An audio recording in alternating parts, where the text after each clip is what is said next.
Diretamente do Fórum de Coronel Vicaco.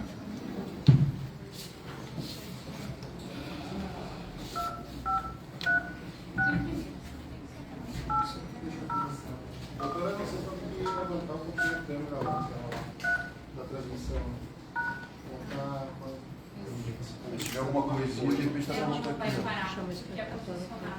Enter the webinar panel with numeric password. Follow invalid webinar panel.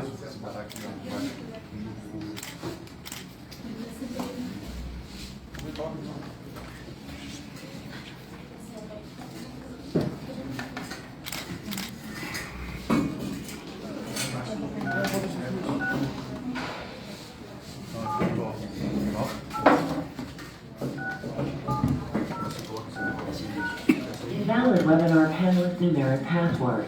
Try again. Enter the webinar panelist numeric password, followed by pound.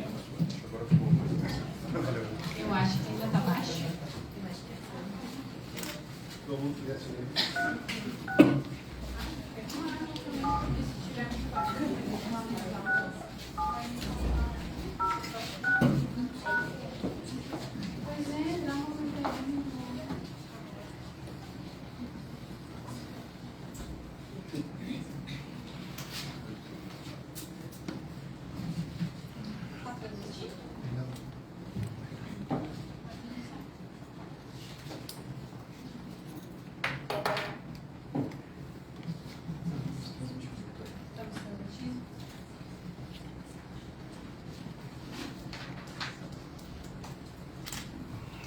Então, boa tarde a todos.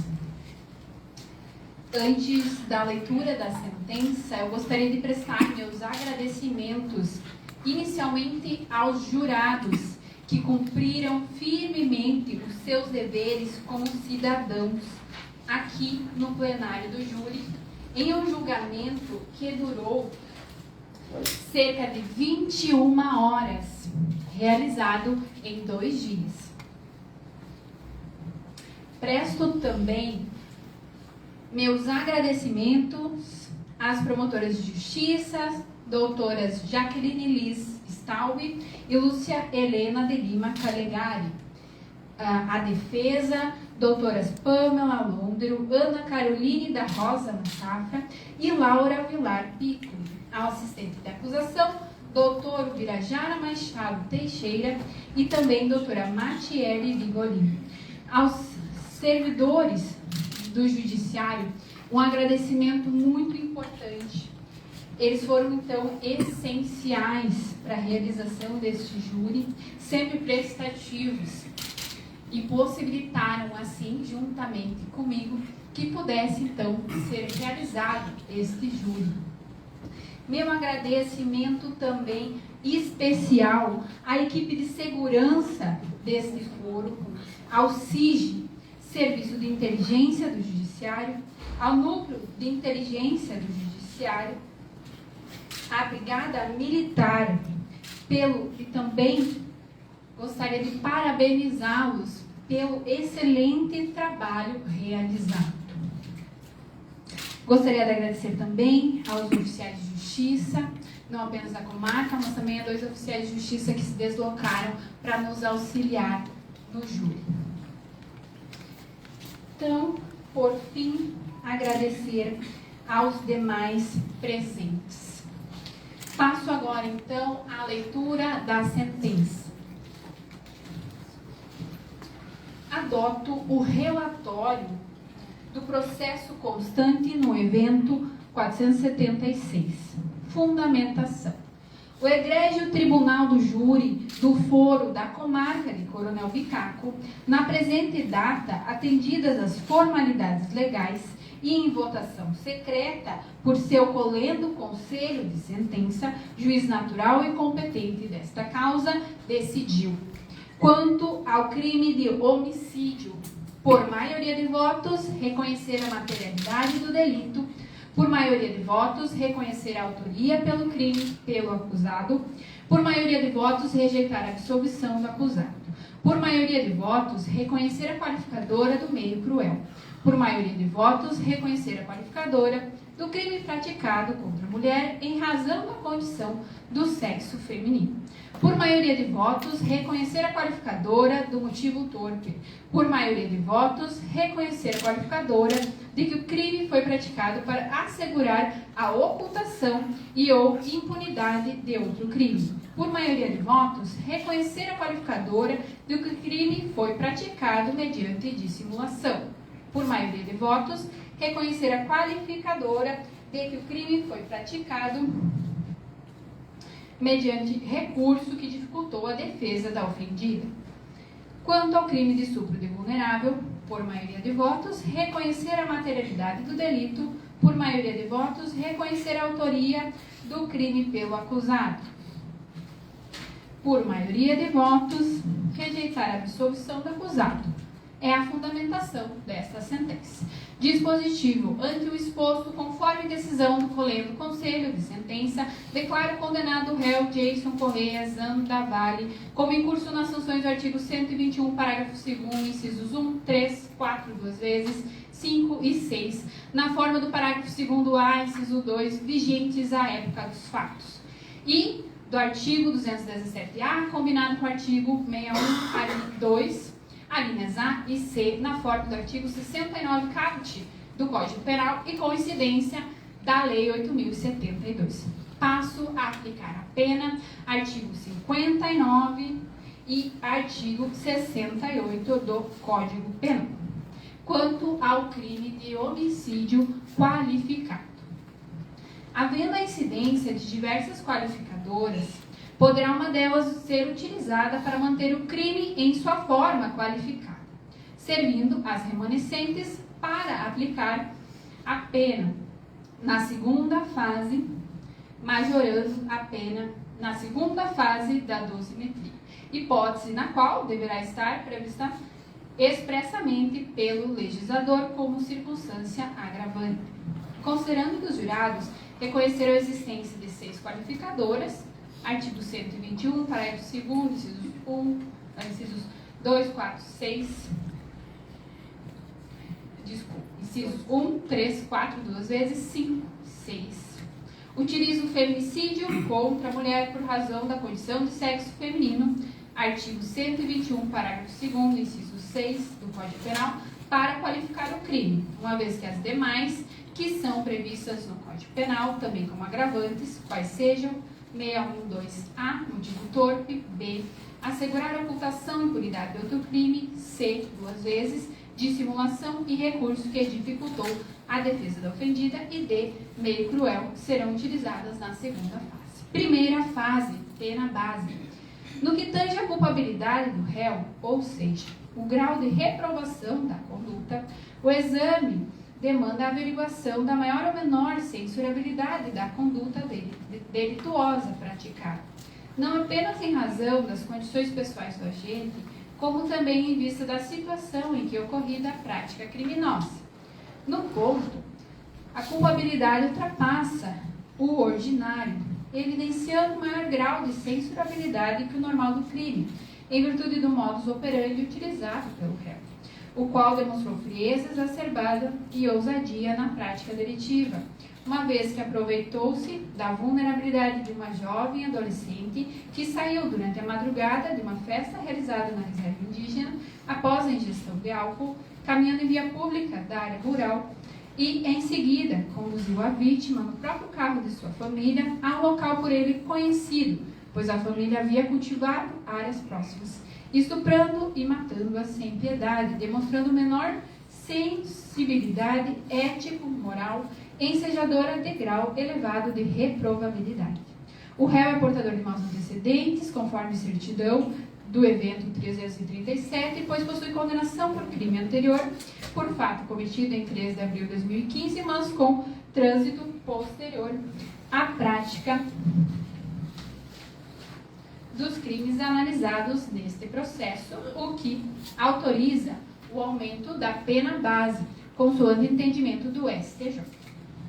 Não há elementos aptos nos autos para ferir conduta social e personalidade. O motivo será analisado nas demais fases da dosimetria. As circunstâncias que transbordam da normalidade foram consideradas como agravantes, não sendo valoradas nesta fase.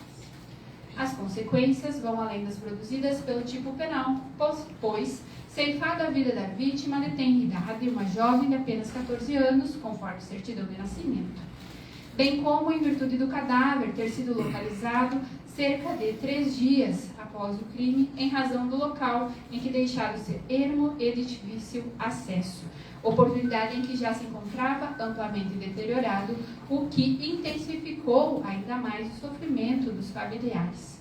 O comportamento da vítima em nada influenciou para a ocorrência do delito. Analisando a primeira etapa da dosimetria e tendo em vista que nesta fase foram valoradas desfavoravelmente ao condenado 3 dos vetores do artigo 59 do Código Penal, qual seja a culpabilidade, os antecedentes e as consequências do crime, acresço a pena mínima prevista em abstrato a fração de 1/4, fixando a pena base em 15 anos de reclusão. Segunda fase, pena provisória. Como já mencionado, tendo em vista que os jurados reconheceram a existência de 6 qualificadoras, nesta fase da dosimetria, pela teoria da migração, reconheço as seguintes circunstâncias como agravantes devido à sua correlação com as agravantes do artigo 61 do Código Penal. Motivo torpe, referente ao desprezo do réu pela população indígena caigangue, e a falsa crença de que a comunidade e as autoridades reagiriam com passividade ao crime. Artigo 612, a linha B. Assegurar a ocultação e impunidade de outro crime no caso estupro de vulnerável. 612C, 2 vezes. Atinentes à dissimulação, consistente em atrair a vítima para o local do crime sob o pretexto de oferecer-lhe uma carona, e recurso que dificultou a defesa da ofendida, já que o réu aproveitou-se do seu estado de embriaguez excessiva e do fato de ela se encontrar em local ermo e desconhecido. E artigo 612, a linha D, meio cruel, porquanto praticado por estrangulamento, enquanto a vítima estava subjugada pelo crime sexual antecedente, sozinha, desamparada e amedrontada em um local ermo e desconhecido.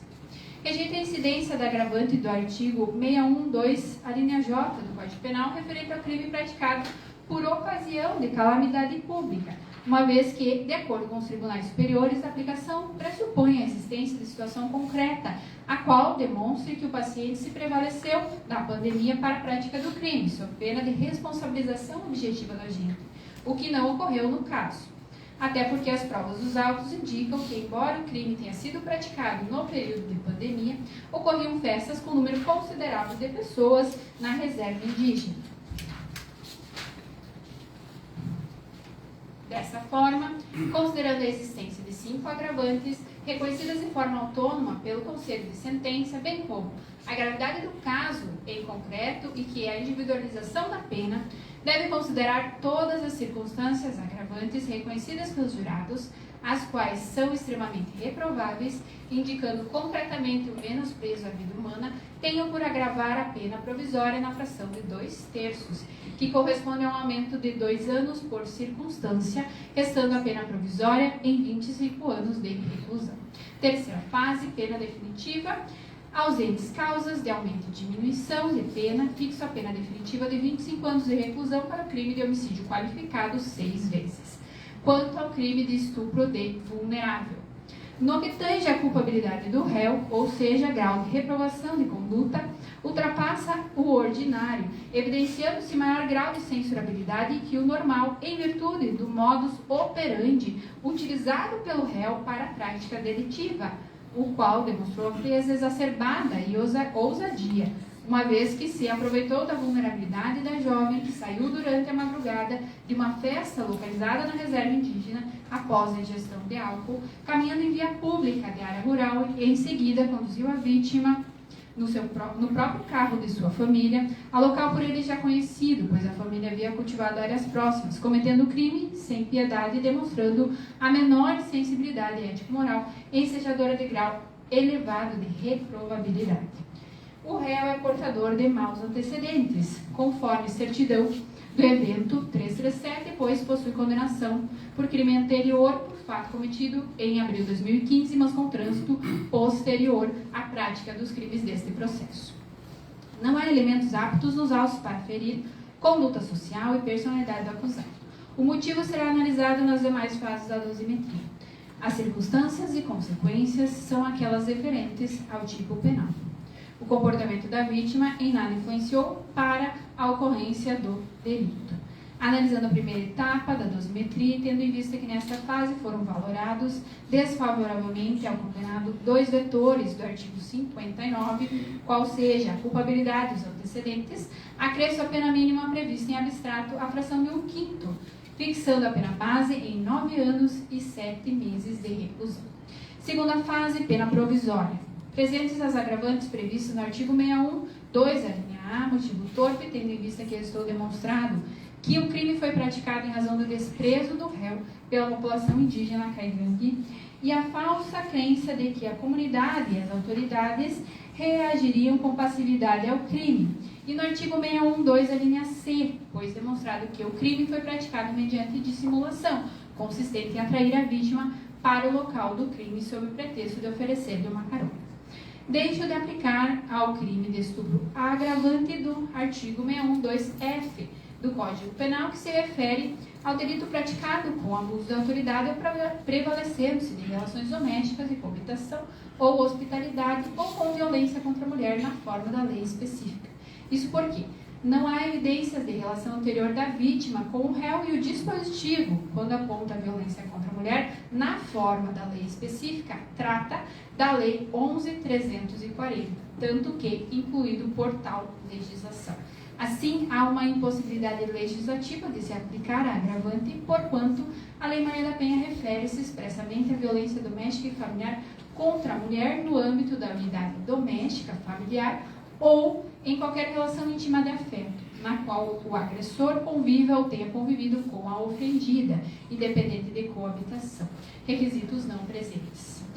Rejeito agravante do artigo 61, 2J, referente ao crime praticado por ocasião da calamidade pública, em razão de que os tribunais superiores entendem que a aplicação pressupõe a existência de situação concreta, a qual demonstre que o acusado se prevaleceu da pandemia para a prática do crime sob pena de responsabilização objetiva, o que não ocorreu, até porque as provas indicam que, embora o crime tenha sido praticado no período de pandemia, ocorriam festas com um número considerável de pessoas na reserva indígena.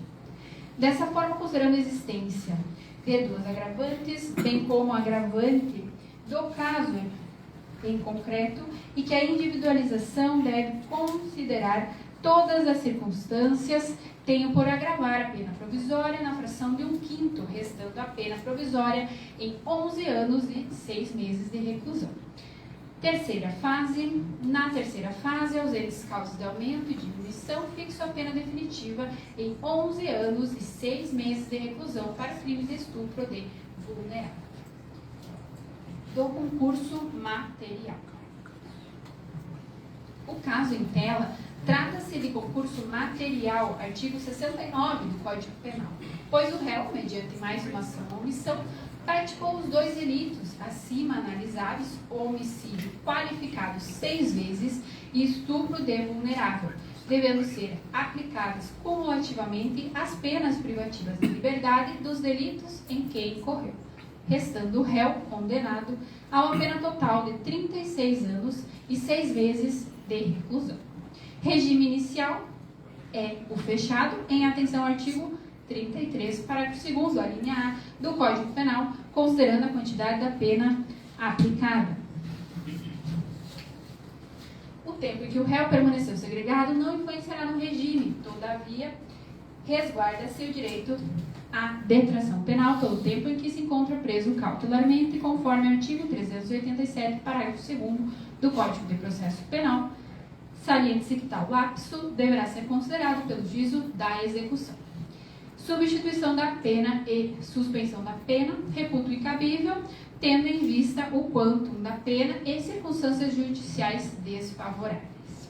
Segregação cautelar. Na forma do artigo 387, parágrafo 1º, verifico que o réu respondeu a todo o processo preso cautelarmente para a garantia da ordem pública. Os motivos que ensejaram a decretação da prisão preventiva do acusado permanecem rígidos, reforçados agora pela sentença condenatória. A gravidade concreta do crime é patente e do que se depreende das circunstâncias do delito. Assim, presentes as razões para a manutenção da segregação cautelar, consubstanciada na garantia da ordem pública e a aplicação da lei penal, em crime de gravidade concreta, qual seja homicídio qualificado com reconhecimento de 6 qualificadores e estupro de vulnerável. Por esta razão, bem como em razão do quanto mantém a prisão. Para além disso, deverá ser iniciado de imediato o cumprimento de pena imposta, isso porque o Supremo Tribunal Federal decidiu, no âmbito de recurso extraordinário, fixando a seguinte tese: soberania dos vereditos do Tribunal do Júri autoriza a imediata execução de condenação imposta pelo corpo de jurados, independente do total da pena aplicada. Assim, deverá ser expedido imediatamente PEC provisório, de forma que o condenado já possa ser beneficiado com eventuais progressões, assim que cumpridos os requisitos. Recomenda-se a manutenção do condenado na prisão onde já se encontra. Bens apreendidos, determina o descarte, perdimento, contudo, caso haja requerimento de devolução de algum dos pertences da vítima por familiares, fica deferido. Mínimo indenizatório, em que pese a entrada em vigor da Lei 11.719 de 2008, que prevê alterações do Código de Processo Penal, no sentido de que o magistrado deverá fixar o valor da reparação dos danos na própria sentença criminal, deixe de aplicá-lo ao caso, tendo em vista que não houve pedido na denúncia e quantificação do valor mínimo, bem como a dificuldade de verificar no processo penal o quanto mínimo dos danos sofridos pelos familiares em virtude do falecimento da vítima. Todavia, nada impede eventual ajuizamento de ação indenizatória no âmbito civil. Custas pelo réu. Provimentos finais, espécie-se PEC provisório, após trânsito julgado, então, adota-se as providências que mencionam aqui. Atualiza-se dados criminais, forma-se PEC definitivo, lance-se nome do réu no rol de culpados, publicada eletronicamente na data da assinatura. Então, uma boa tarde a todos. Obrigada.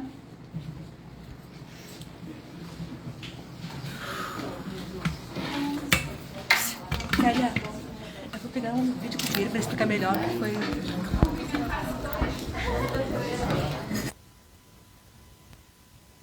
Muito bem, assim então a doutora Zikelly acabou de se pronunciar a respeito da pena, da condenação do réu, e a gente vai tentar aí conversar nesse momento então com o doutor Bira, aí que foi um dos... Nádia... Doutor Bira, por favor, depois desse longo julgamento, é satisfatório ou ainda cabe recorrer por parte da acusação? Olha, mais de 21 horas de julgamento. Me parece que a gente conseguiu o objetivo inicial por parte da família, que era dar voz à Daiane. A voz da Daiane, ela foi ouvida nesse tribunal. A voz da comunidade Caigangue foi ouvida nesse tribunal. A voz das mulheres violentadas foi ouvida nesse tribunal. É um dos primeiros, se não o primeiro, feminicídio contra indígenas no Brasil que é levado a júri. Isso é uma questão importante, que nós precisamos quebrar esses paradigmas. É hora de nós olharmos, chega de violência contra as mulheres, chega de violência contra as comunidades indígenas, chega de violência. Agora, a questão de recursos é por conta do Ministério Público, né? Mas do ponto de vista da família, da comunidade Caigangue, nós estamos satisfeitos com o trabalho que foi realizado pelo Tribunal do Júri, e essa condenação de 36 anos e 6 meses, ela é exemplar, né? Não traz a Daiane de volta, mas ela é exemplar. E foi muito importante, é um marco na história das comunidades indígenas do Rio Grande do Sul. Obrigado, doutor. Um bom retorno, né? E um bom trabalho também. Vê se conseguimos aqui as doutoras, vê se consigo o pessoal que atuou na defesa. Tá bem difícil. Nádia, eu acho que vamos esperar aqui no lado de fora, no saguão, para ver se a gente consegue ouvir mais alguém. Ver se conseguimos ouvir uma das pessoas que fizeram a defesa do réu. Nós vamos se aproximar aqui. Vamos ver aqui então, pegar uma carona com a promotora, carona com nossos colegas, a promotora Jaqueline. expressar o meu alívio pela votação, por ter conseguido passar para os jurados esse sentimento de que foi um crime muito grave, foi muito grave o que aconteceu, e isso ter sido correspondido pela comunidade. Tanto é que a condenação foi nos exatos termos da denúncia, com todas as qualificadoras. Foi muito importante. Doutor... Jaqueline Liz Stahl. Tu és? Promotora de Justiça de Coronel Bicaco. Só um potinho dela rapidinho, por favor. Aguardamos aqui o nosso colega fazendo umas fotos da doutora Jaqueline. Nós vamos, tá? Doutora Jaqueline, nós somos do site Observador Regional aqui da nossa região. Prazer. Primeiramente, desculpa a senhora assumiu há pouco, a gente não ter lhe procurado, mas eu sei que os primeiros dias são muito trabalhosos, né? Mas fomos nos encontrar numa ocasião muito especial. E o que a senhora resume de todo esse final de júri? Um alívio pelo resultado, porque esse júri é só uma consequência de muito trabalho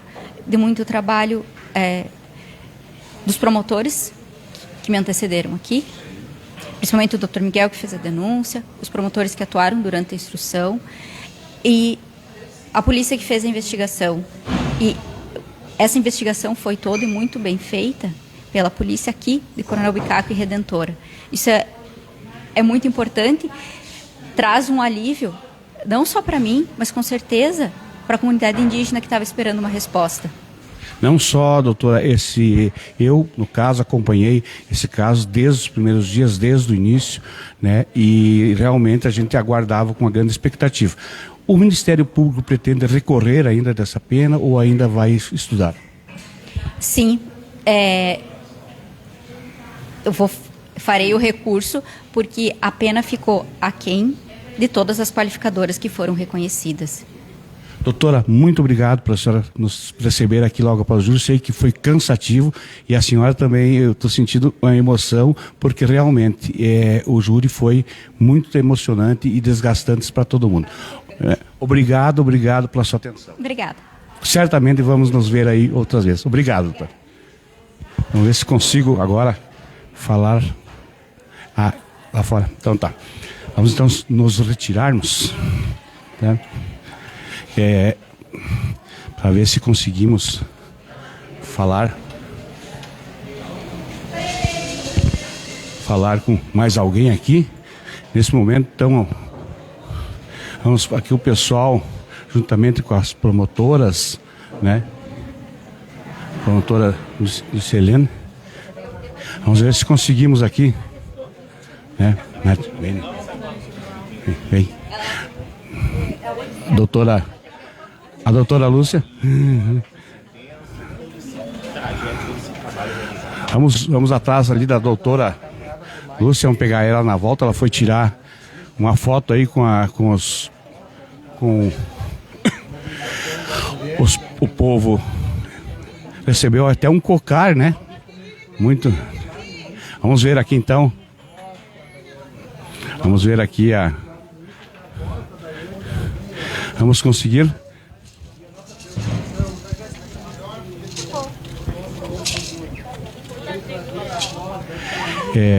Nós ainda ficamos faltando a defesa, mas realmente a velocidade que se decorre isso aí. Vamos chegar mais próximo, então, o povo indígena aí, agradecendo muito a promotora que atuou. E agora a doutora Jaqueline, promotora aqui, recebendo. Cacique Joel, como é que estão agraciando as promotoras? O que é este sinal aqui do indígena? Satisfação pela a prova, né, que elas passaram e conseguiram a condenação máxima para o réu ali, que isso significa muito para nossos povos indígenas, nossas meninas, né? Sim. Que pode ter certeza que a justiça foi feita e daqui para frente nunca mais a gente vai deixar de lutar. A dor não passa, né, Joel? Mas pelo menos foi lavado um pouco da alma. Exatamente, é isso aí. a gente sabe da dificuldade, da desconfiança com o nosso povo. Até diziam que nós estávamos vindo aqui para brigar, mas nós viemos para brigar dentro da lei. Muito em paz, Joel. Parabéns. É isso aí, nosso povo está demonstrando aqui os ritual aqui, os dança, canto aqui, por ter conquistado essa importante vitória de condenar o réu. Eu vou conseguir, por favor, doutora. Eu tenho que falar lá. Lá dentro, então tá. Não, depois aí eu já... Tá bom. A doutora tá aqui ainda. Sim, tá bom, tá, entendemos. Ela ainda tá tirando foto. Provavelmente ela vai vir falar aqui fora. Nós acabamos de falar então aí com o cacique Joel, que demonstrou sua alegria, né? Pela condenação, então, do réu. Então, o pessoal, o povo indígena aí está comemorando realmente o resultado. Pessoas ativistas também aí, que nós falamos durante o nosso... Vamos ver lá, então, vai sair a foto agora. Daqui a pouco nós estaremos falando, então, com a doutora Lúcia, que foi uma das promotoras que trabalhou no caso aqui do júri de Coronel Bicaco. Continuamos ao vivo, aguardando então as doutoras aí para a gente conseguir alguma entrevista. Eu vou me posicionar mais aqui, aguardando então a chegada da promotora que vai conceder entrevista aqui, provavelmente uma entrevista coletiva. Uma entrevista coletiva. E demonstra. Demonstra muita emoção a doutora Lúcia, né? Coisas que a gente não viu, né, em outros júris. Será que seria especial? Doutora, então tá. Vamos para a sombra aqui, né? Vamos aqui. Doutora. Doutora Jaqueline. Aguardamos aí a doutora Jaqueline. Vamos começar já então, doutora Lúcia. Vi a senhora muito emocionada, que embora a sua experiência em grandes júris, esse me parece que foi um especial. Na verdade, assim, é uma menina de 14 anos. Quem é que pode imaginar receber um corpo como se recebeu, sabendo assim que foi um aproveitamento de uma situação, a questão da qualificadora do motivo torpe, de agir-se contra uma indígena por ser indígena, era para mim essencial. Condenar nesse processo não era justiça se nós não condenássemos com essa qualificadora em especial. E eu, assim, como tu disseste, eu tenho uma larga experiência em júris, já fiz muitos júris muito complicados. Quem me viu terminando o júri da Kiss viu que eu estava acabada no júri da Kiss e emocionada. E no caso do Bernardo também, mas eu vou dizer o seguinte: culturalmente, esse júri me trouxe muito a mensagem, essas pessoas, a voz baixinha que falavam, a dificuldade de comunicação. Quer dizer, eles não sabem nos procurar. A gente é que tem que estar aberto para todos eles. Eu entendia que esse julgamento a gente tinha um marco, e hoje é um marco histórico. A gente está mostrando que as vidas indígenas importam tanto quanto as outras, que mulheres indígenas não serão mais vítimas de violência e de homicídio sem que se tomem atitudes, e atitudes como a de hoje. Agradeço a comunidade de Coronel Bicaco que me recebeu, Coronel Bicaco e Redentora, porque as duas cidades fazem parte da comarca. A doutora Jaqueline Amada, que me colocou nesse desafio, né? Ela não sabia quando pediu para alguém vir que eu viria, mas assim, e foi um desafio. Culturalmente, emocionalmente, eu terminei minha fala chorando. Eu chorei quando terminou, durante a votação, quando terminou a votação. Eu chorei quando estudei esse processo várias vezes. É muita dor e muito sofrimento. Doutora, quando que começou a estudar o processo? Eu em janeiro. Em janeiro, porque até então foi quando a gente fui designada para esse julgamento. E no mesmo dia entrei em contato com a doutora Jaqueline, que já estava estudando. E eu disse, esse julgamento merece, assim, a minha dedicação plena. Plena. Porque a Daiane, quando eles falam Daiane presente no final daquela carta que foi lida, Daiane estará presente porque ela virou um símbolo de luta contra condutas contra essa. Daiane é com a mão, eu descobri hoje, que é com a mão esquerda presente. Doutora, a gente sabe que a nossa região tem muitos indígenas. Isso serve também como lição, esse processo, essa causa? Serve, e é muito importante o julgamento que aconteceu hoje, a resposta que a cidade de Coronel Bicaco, de Redentora, deu. Em Redentora, metade da população pertence à reserva indígena. A região aqui tem a maior reserva indígena do estado. Sempre havia essa questão de a vida indígena não vai ter processo. Quem faz um crime bárbaro contra o indígena não tem resposta. Mas não. Hoje, Coronel Bicaco demonstrou qual é a resposta.